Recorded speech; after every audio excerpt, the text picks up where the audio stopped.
저는 오늘 제가 평소 만날 기회가 별로 없는 우리 서울 리더와 여러분들을 이렇게 대면하는 시간이어서 하나님 저에게 주신 은사로 여러분들을 섬기는 방편의 하나로 알아서 신경을 좀 쓰고 기도하는 마음으로 준비를 했는데 전혀 그러지도 않고 말씀을 그렇게 잘하시는 은혜롭게 내부를 보면서 큰 도전을 받습니다. 제가. 네. 그리고 전심을 담아서 이야기하시니까 너무 좋은 것 같아요. 제가 이렇게 이제 다른 목사님들도 이렇게 말씀도 가끔 보고 또 하나님께서 어떤 이유로 저에게 듣게 하시는 말씀들이 있어요. 그죠? 물론 이것이 근래의 일은 아니고요. 올해는부터 많은 목사님들이 뭐 신문 지면이나 또는 뭐 여러 가지 매체를 통해서 이렇게 말씀하시는 것을 자주 들었거든요. 아무리 애를 쓰고 수고해도 교인들이 변하지 않는다. 그런 말씀들을 자주 하는 것을 들었습니다. 굉장히 영향력 있는 분들부터 그냥 평범한 나 같은 목사들까지 이구동성으로 그런 얘기를 많이 하세요.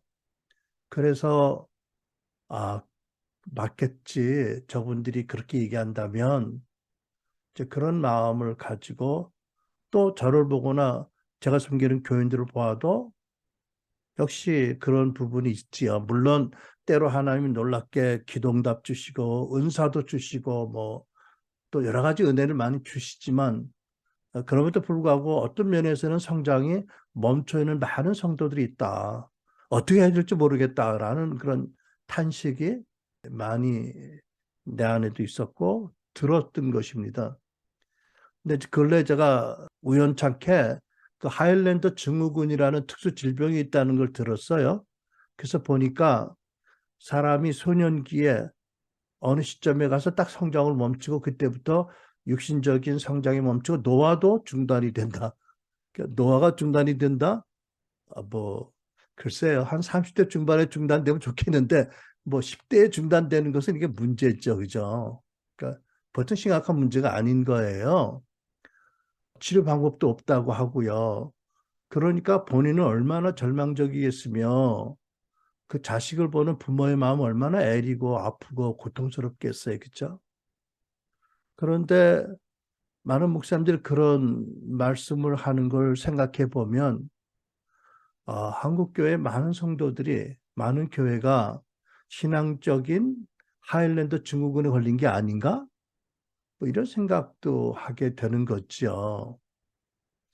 본인의 혼은 또 하나님의 은혜를 많이 주시는 분이고 공동체 생활에 여러 가지 일들이 있으니까 잘 인지를 못하더라도 영은 참 답답하지 않을까라고 생각을 합니다. 그리고 워낙 크고 아름다우시고 위대하신 하나님께서는 다양하게 당신을 나타내시지만 일부 그런 모습을 보면서도 아버지 하나님께서도 많이 안타까워하지 않으실까 이런 생각도 해본 거죠. 그래서 마치 이게 출애굽한 이스라엘 백성이 애굽의 압제에서 노예 신분에서 구원받았잖아요. 그리고 광야에 들어왔는데 날마다 불기둥 구름기둥이 있고 생수의 공급이 기적같이 있고 만나가 매일 내리잖아요. 그죠? 그러니까 어마어마한 하나님의 임재, 하나님의 공급, 표적이 있어요. 옷이 안 떨어지고 신발이 안 떨어지고 뭐 병도 안 낫고 그죠? 그런데도 불구하고 전체적인 그림을 보면 이분들이 불기둥, 구름기둥, 하나님의 인도하심을 따라 계속 움직이잖아요. 한 곳에는 한 달 머물기도 하겠고 어느 곳에 일주일 있다가 움직이는데 과연 성장을 향해서 직선으로 올라가느냐? 그건 아닌 거예요. 그죠? 계속 어떻게 보면 크게 원을 그리고 돌았던 거잖아요. 그죠? 광야에서. 그러다가 출애굽 세대는 다 죽어요. 그죠? 그리고 광야에서 태어난 새 세대만 약속 땅에 들어가는 거거든요. 왜 그러죠? 그 완고한 마음이 또 그중에는 노예 근성도 있겠지만 그게 안 바뀌니까 결국 그들이 구원을 받았을 때 출애굽에 약속 땅에 들어가지 못하고 그 땅에서 묻히는 그런 모습을 보면서 늘 안타까운 마음이 있죠. 혹시 나도 그런 게 아닌가, 우리 교회도 그런 게 아닌가 생각이 있는데, 많은 교회가 성도들이 그렇다는 거잖아요. 그래서 예수 믿지만 교회 안 나가는 가난한 성도가 많이 생겨서 이게 문제가 되었구나. 그래서 청년들이 그런 부모를 보고 그런 교회를 보고 떠나는구나. 왜냐하면 아무리 나름 노력을 해도 신앙생활에 변화 성장이 없으니까 답답하니까 그러겠지요. 근데 미국도 그 문제가 오래전부터 이야기가 되어 왔거든요. 어떤 분들이 대표적인 케이스님은 아주 큰 처치, 메가 처치, 큰 교회에서 은혜 받고 훈련 잘 받고 그 교회를 20년, 30년 섬기다가 어느 날 딱 교회 출석을 중지하는 성도들이 있다는 거죠.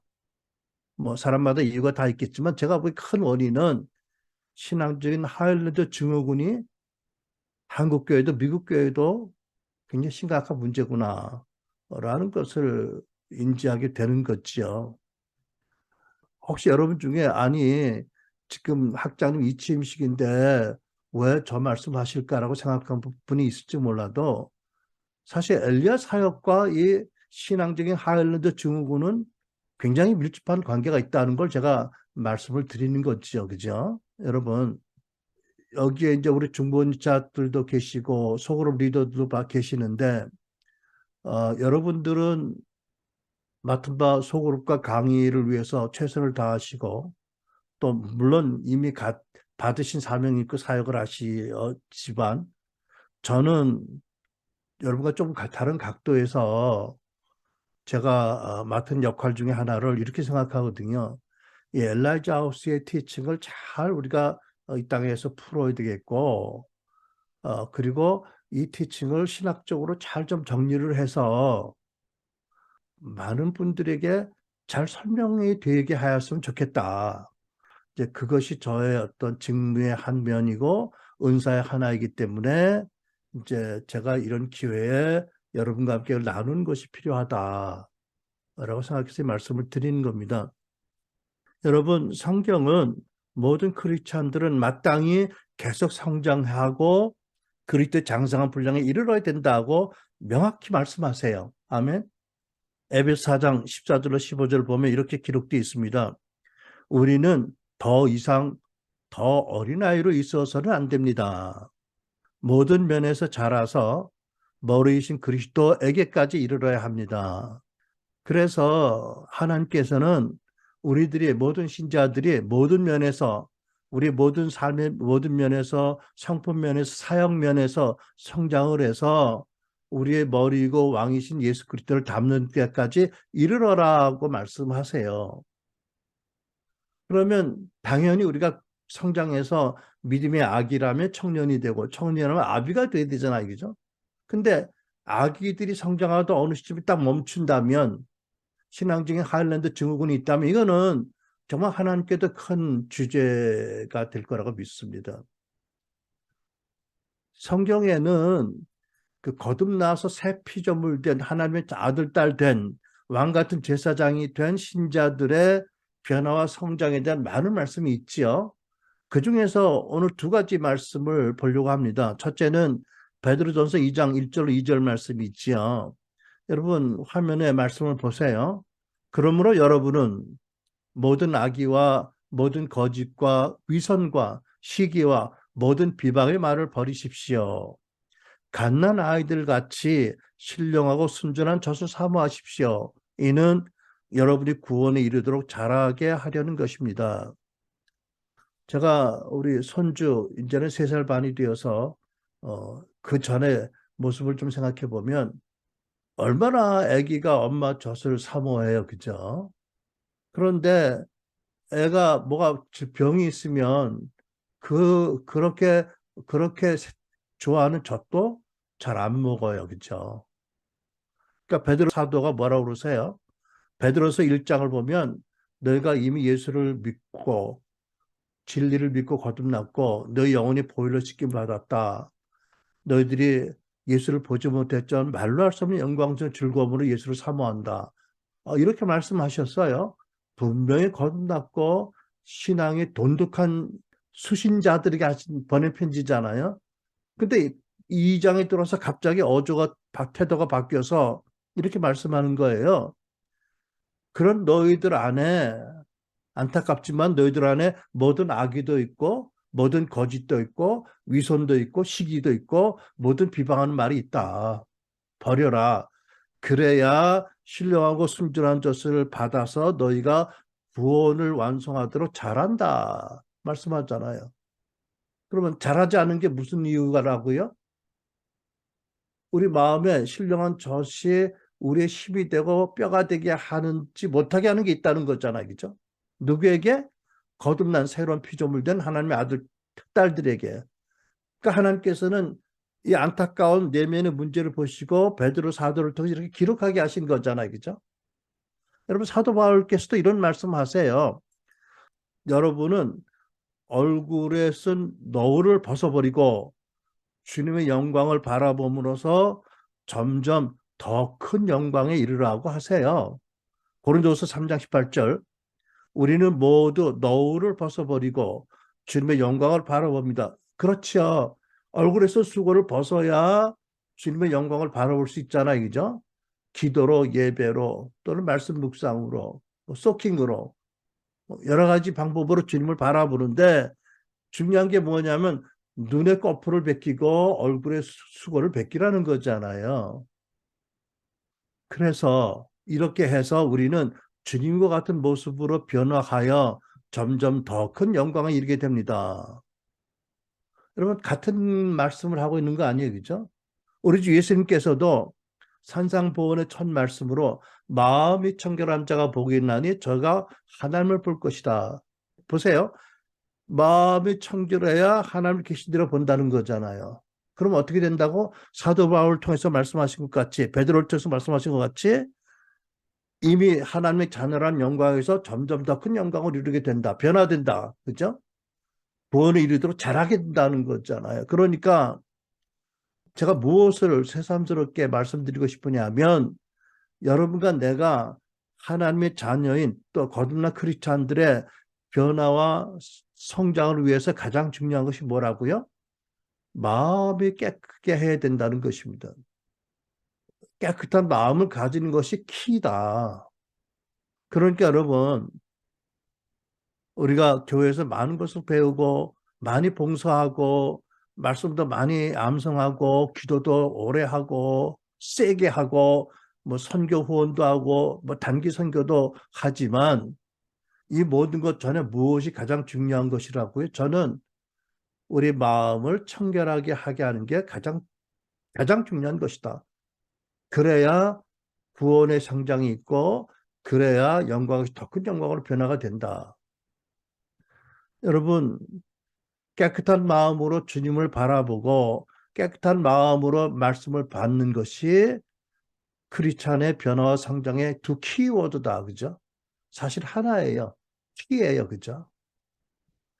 여러분 예수님께서도 씨 뿌리는 비유 말씀으로 말씀하잖아요.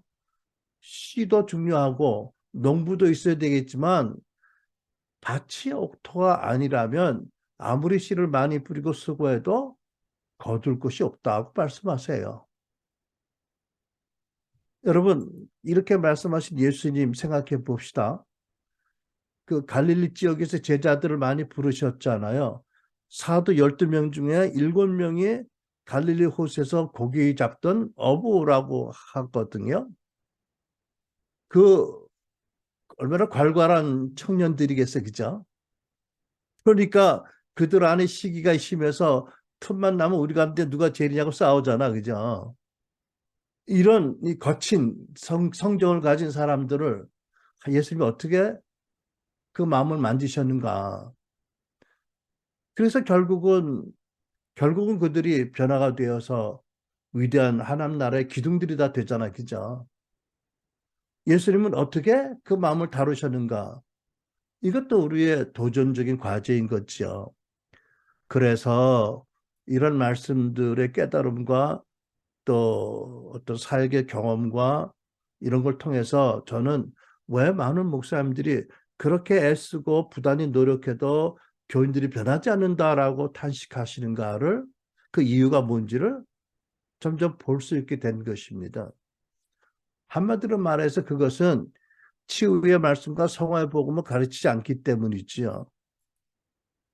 치유의 말씀과 또 성화의 복음과 또 사랑과 기도로 굳어진 신자들의 마음밭을 기경하지 않았기 때문이다. 왜? 신학교에서 안 가르쳤기 때문이다. 목사님들이 몰라서 못하는 거고 답답하게 여기는 거다라고 저는 생각을 합니다. 그래서 그저 일반 교육 원리에 따라 열심히 가르치고 또 열심히 기도하고 기도시키면 계속 변화될 거라고 믿지만 그게 안 되는 게 현실적인 문제이잖아, 그죠? 더군다나 성경을 보면 마지막 시대 말세 사람들이 세상이 더 악하고 사람들이 더 강팍해진다고 말씀했잖아요. 오늘도 교회에서 기용받지 못한 신자들의 마음에는 매일같이 인터넷, 방송, SNS를 통해서 세상에서 대량으로 뿌려지는 나쁜 씨가 막 날라와서 마음이 심겨지고 자라고 뿌리를 내리잖아요. 거기다가 복음의 씨를 말씀을 아무리 뿌려봐도 기운이 막힌다라는 게 씨뿌린 비유의 한 강조점이 아니겠어요? 그러니까 많은 신자들이 교회를 떠나거나 떠나지 않아도 마음에 낙심하고 마음이 냉담해지는 게 아닌가. 왜? 변화가 안 되니까, 그죠? 내 문제가 해결이 안 되니까. 그래서 여러분, 제가 드리고 싶은 말씀이 뭐냐면, 하나님께서 우리에게 맡겨준 엘리야 하우스 사역이 이런 면에서 얼마나 중요한지를 다시 한번 보기를 원하는 것이고, 또 우리가 이 엘리야 사역을 잘 섬기고 하는 것이 얼마나 한국교회를 위해서 중요한 일인지를 다시 한번 인식하길 바라서 그렇습니다.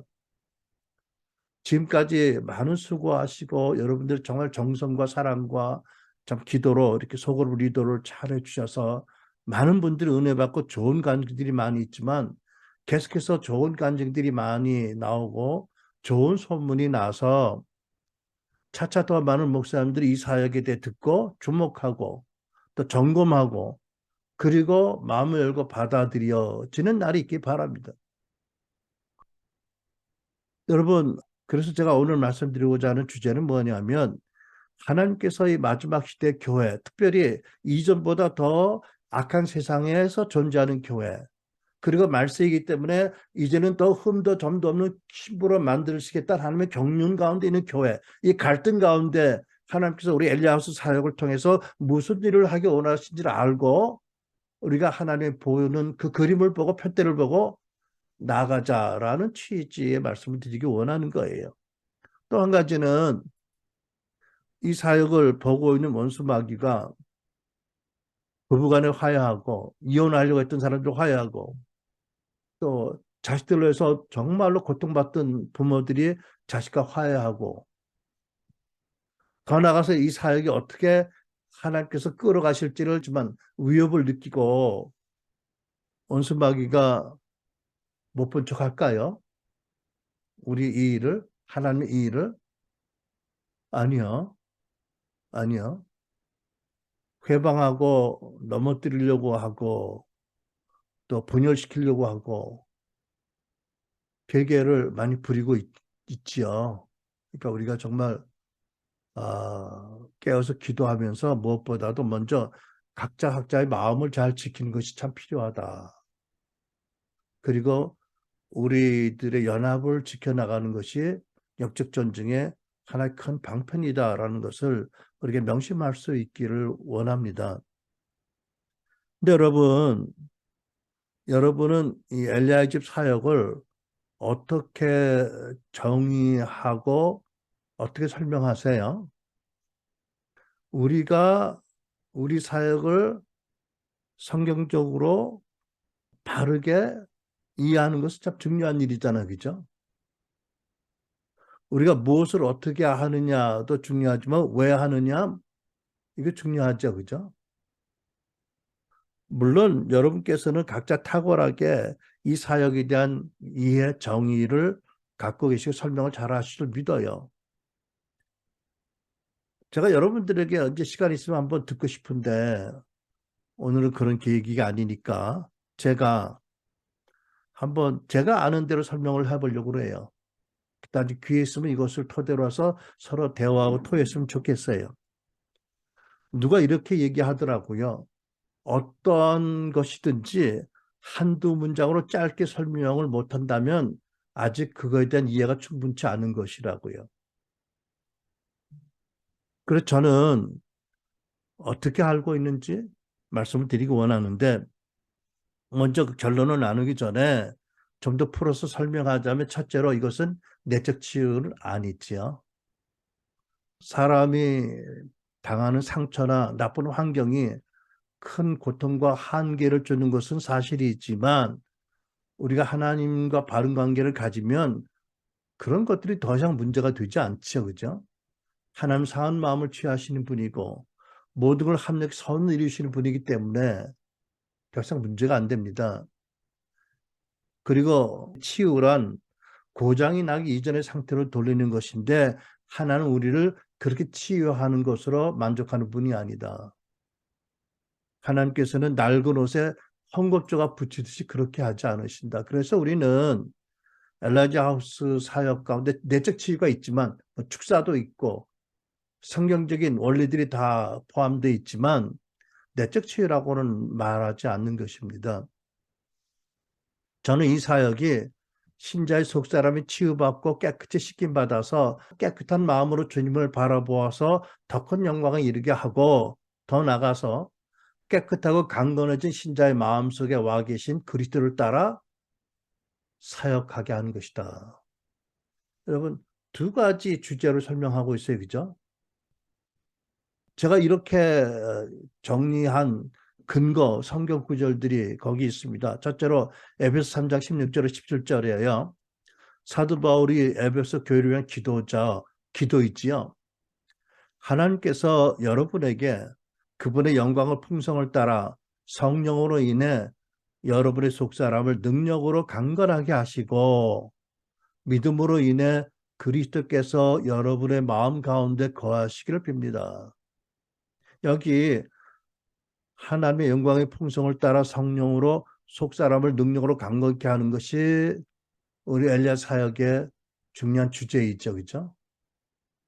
그러면 어떤 놀라운 일들이 벌어지느냐? 속사람이 깨끗해지고 강건해지면 그리스도께서 여러분과 내 마음에 계시고 역사하심이 나타난다. 너희는 그를 따라 행하라. 이런 말씀이잖아요. 그죠? 이게요. 치유와 성화를 넘어선 엄청난 비밀이 계시된다고 저는 믿습니다. 여러분 고린도후서 3장 16절 아까도 말씀 인용했지만 우리는 모두 너울을 벗어버리고 주님의 영광을 바라봅니다. 이렇게 해서 우리는 주님과 같은 모습으로 화하여 변화하여 점점 더 큰 영광을 이루게 됩니다. 네. 골로새 1장 27절 중반절로 29절입니다. 이 비밀 어떤 비밀입니까? 여러분 안에 계시는 그리스도 이 비밀은 여러분 안에 계시는 그리스도는 곧 영광의 소망이십니다. 우리는 그리스도를 전파해서 전도하고 선교해서 그 다음에 구원받은 모든 사람을 권하고 지혜를 다해 모든 사람을 가르칩니다. 이는 그리스도 안에서 모든 사람을 온전한 사람들로 제자들로 세우기 위함입니다. 이렇게 쓰잖아요. 그죠? 근데 여기서 온전한 사람, 온전한 제자가 뭐냐? 29절에 설명합니다. 자기의 예를 들어 이 일을 위해 나도 내 안에서 능력으로 활동하시는 분의 역사를 따라 열심히 수고하고 있습니다. 와, 이거는 엄청난 복음의 비밀이에요. 그죠? 저는 하나님께서 우리 엘리야자 하우스에게 이 엄청난 복음의 비밀을 열어주시리라고 믿습니다. 단순한 치유가 아니고 1차적으로 성경적인 말씀의 틀을 따라 거듭난 신자들의 마음을 다시 깨끗게 하고 강건케 하면 더 큰 영광으로 변화되면서 더 나아가서 우리 안에 부활하신 그리스도가 계시고 우리는 그분의 역사를 따라 수고한다. 그러면 그분이 일을 하신다. 이 비밀을 드디어 하나님께서 우리에게 구체적으로 경험하도록 인도하신다라고 저는 믿습니다. 그러니까 여러분, 우리 사역이 상처 많은 이들만 위한 게 아니고 여기 사도 바울 말씀처럼 골로새 모든 사람을 위한 거죠. 그죠? 왜? 모든 사람을 권면하고 지혜를 다해서 가르치고 그래서 모든 사람을 온전한 사람을 세우기 위한다고 말씀하잖아요. 그죠? 온전한 사람이 누구냐? 나처럼 깨끗해지고 강건한 심령 안에 계신 그리스도를 발견하고 그분을 따라 사역하는 온전한 제자들이 되라. 이게 사도 바울이 원하는 제자의 모습 아닐까요? 물론 여러분 저도 처음에 이 사역에 관심 갖게 된 거는 내가 가진 많은 아픔, 상처, 그리고 우리 부부의 관계의 문제들, 우리 자녀들의 문제들 때문에 관심을 갖게 되었죠. 그러나 이제 점점 이 사역을 오래 접하면서 이 사역의 내적 치유가 아니다. 이 사역에는 엄청난 비밀이 있고 축복이 있다는 것을 깨닫게 되는 것입니다. 그러니까 이미 거듭나서 신분적으로 거룩하고 온전케 된 신자가 상태적으로 온전하지 못해 죄를 짓고 중생의 시스템을 잃어버리고 마음이 더 죄와 상처로 어두워져서 신앙생활을 하지만 하나님 계신 대로 보지 못해서 답답하고 성장이 중단된 이들이 치유받고 소사람을 강건케 하는 것이다. 그리고 더 나아가서 그들 안에 계신 그리스도를 저들이 따라하면 어마어마한 부흥의 역사들이 일어날 수 있다. 개인적인, 공동체적인, 국가적인. 그래서 사도 바울처럼 자기 안에 계신 그리스도를 듣고 따르게 하는 사역이다. 라고 저는 감히 믿습니다. 그러니까 사도 바울께서 늘 그러잖아요. 나는 죄인의 교수인데 내가 한 것이 내가 한 게 아니라 그리스도가 하셨다고요. 저도 여러분들 그렇게 되기 바랍니다. 저 같은 경우는 여러분 각각 다른 은혜가 있지만 코로나 이전에 또 제가 좀 더 젊었을 때 또 부족한 자를 이렇게 불러준 교회가 있어서 가면 한동안은 제가 생각지 못하는 일들을 기도 시간에 특히 엄청나게 하나님이 오셔서 일하는 걸 본 거거든요. 엄청난 일들이. 또 예수님이 친히 만나시고 치유하시고 친히 말씀하시고 이런 것들을 간증을 드리면 이거는 나와 상관이 없는 일이에요. 그죠? 다만 그냥 나를 중보자로 중보사역자로 쓰시고 그분이 오신 거거든요. 그죠? 그러니까 이런 경험들을 통해서 이런 말씀을 통해서 제가 이제 이것이 가능하다. 저도 이제는 엘라자 사역을 통해서 속사람이 치유되고 또 깨끗하게 되고 강건하게 되면 그때 간헐적으로 했던 이런 일들이 사도 바울은 늘상 경험을 했고 이게 또한 가능해지는 일이다라고 믿게 되는 거거든요. 여러분, 베드로 요한이 청전합, 미문합 그 평생 부고라던 그 불구자인 그 사람을 손을 익혀가지고 은과 금은 내게 없거니와 나에게 있는 것을 너에게 주노니 곧 나사렛 예수 이름에 일어나 할 때 누가 일하셨어요? 그들 안에 그리스도가 일어나셨잖아요. 그러니까 베드로 요한이 뭐라고 그래? 그 사건을 놀라서 모이는 사람들에게 말하기를 우리가 경건해서 이런 일이 일어난 것이 아니고 이것이 우리 능력으로 된 것이 아니다. 다만 하나님께서 당신의 종 예수를 높이셨다. 그죠? 자기들 안에 있는 그리스도를 따라서 했더니 하나님이 나타나셔서 그 예수를 높이셨다는 게 그들의 고백의 간증이 있잖아요. 그죠? 우리를 존경한 눈으로 보지 말라는 거예요. 우리가 한 게 아니라는 거죠. 어떻게 했다고? 사도 바울이 한 것처럼 자기들 마음에 계신 그리스도를 따라서 했을 뿐이다라는 거잖아요. 그죠? 여러분 이게 말씀이고 초대교회의 현실이고 능력의 본질이고 거룩의 원천이었고 마지막 때 하나님께서 교회를 흠도 점도 없는 당신의 교회를 신부로 세우신다고 하시면 반드시 이 일을 하실 거라고 저는 믿습니다. 그 키가 뭐라고요? 속사람이 깨끗해지고 강건해지는 게 키다. 여러분 참 놀라고 감사한 것은 강의실에도 그렇지만 소그룹마다 그렇게 주님이 오셔서 친히 한 사람 한 사람을 만져주시고 그들의 과거에 맺혔던 것들을 깨닫게 하시고 풀어주시고 뭐 상상하지 못한 은혜를 주신 이유가 뭘까? 첫째, 우리 소그룹 리더 여러분과 중보자 여러분들이 헌신이다. 여러분의 헌신이 없이 결코 이것이 되지 않는다. 둘째, 그런 정도의 헌신과 열심히 있는 다른 단체도 많을 텐데 다른 게 있다면 뭐가 다를까? 저는 이것이야말로 그 복음의 비밀, 너희 안에 계신 그리스도의 비밀을 드러내기를 갈망하시는 하나님의 뜻이 엘리야자 하우스에게 있어서 특별히 그렇게 당신의 나타나심과 선하심과 놀라우신 은혜를 부어주신다. 그 아닌가 생각합니다. 혹시 교수님 여러분들, 소그룹 여러분들 좀 섭섭할 줄 몰라도 저는 두 가지가 다 있다고 생각을 하거든요. 그런데 참 그렇기 때문에 하나님께서 많은 간증과 많은 그런 그 헌신이 있게 하셨는데 또 그 중에는 제가 잘을 몰라도 제가 얼핏 듣기에 사역을 마친 분들 중에서 다시 이전의 생활 자리로 돌아가셔서 꾸준히 5R 하는 거를 잊어버리고 살다 보니까 자꾸 죄를 짓고 회개하지 않으니까 마음이 어두워지고 어두워져서 답답해지고 변화가 중단되고 옛 모습으로 돌아가는 이들이 있는 것 같아서 참 마음이 아프고 근심스럽습니다. 그래서 제가 이 문제를 놓고 이렇게 생각해 보는 거예요. 우리 과정을 뭐 힐링 트라우마이든지 201이든지 20이든지 과정을 마친 참가자들을 우리가 계속 후원할 수 있으면 좋겠다. 계속 섬겼으면 좋겠다. 그래서 그분들이 받은 은혜를 유지했으면 좋겠고 더 나아가서 그분들이 주변에 필요한 사람들을 섬기게 해서 그러므로 남에게 주면 더 후회 넘치게 되어 흔들어 주신 하나의 은혜를 받게 했으면 좋겠다. 근데 그냥 흩어지면은 이 일이 지속이 안 될 것 같아서 우리 과정을 경험한 분들을 팔로잉하고 계속 격려해주고 섬겨줄 수 있는 네트워크를 했으면 좋겠다는 마음이 듭니다.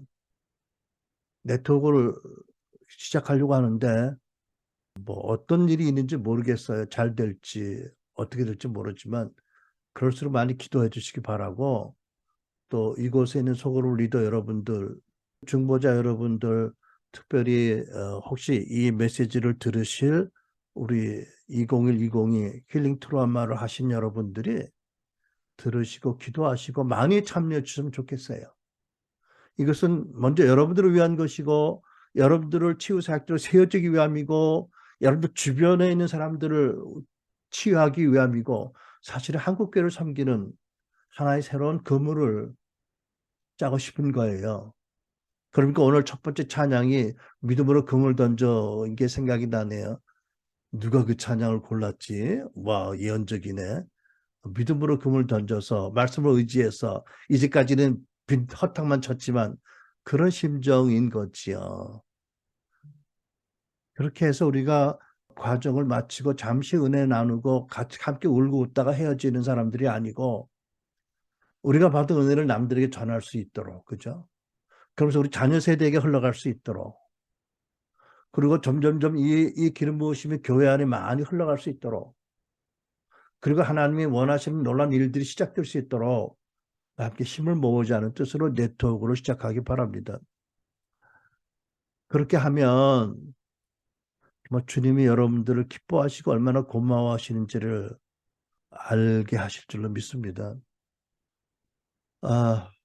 이제는 우리 학자님들에 관해서 짧게라도 말씀을 드리고 마칠 텐데 먼저 우리 박정훈 학장님은 저를 도와서 함께 많이 수고하시는 고생을 참 많이 하셨어요. 많이 하셨어요. 우리가 오프라인 세미나를 17년 전에 시작을 했고 19년에 이제 학교로 이렇게 전환되면서 학장님으로 세우셨고 정확히 3년 만에 학장을 사임하셨어요. 어떻게 그렇게 정확하세요? 딱 3년. 왜냐하면 우리끼리 한 얘기가 있거든. 디렉터들끼리. 우리 학장님을 임기를 3년으로 정하고 꼭 필요한 경우에는 1회 더 연임한다. 그 나는 사실 저분이 3년 더 해주실 거를 기대하고 아니 믿었어요. 근데 무참하게 내 믿음을 깨트리더라고.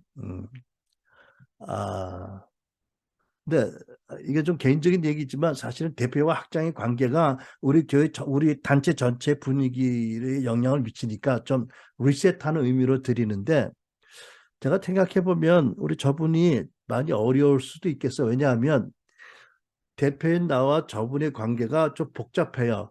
아니, 세상적으로 복잡한 게 아니라 주 안에서 복잡해. 왜냐하면 저분이 우리 교회 성도님이셨잖아요. 그죠? 그러니까는 담임 목사와 성도의 관계예요.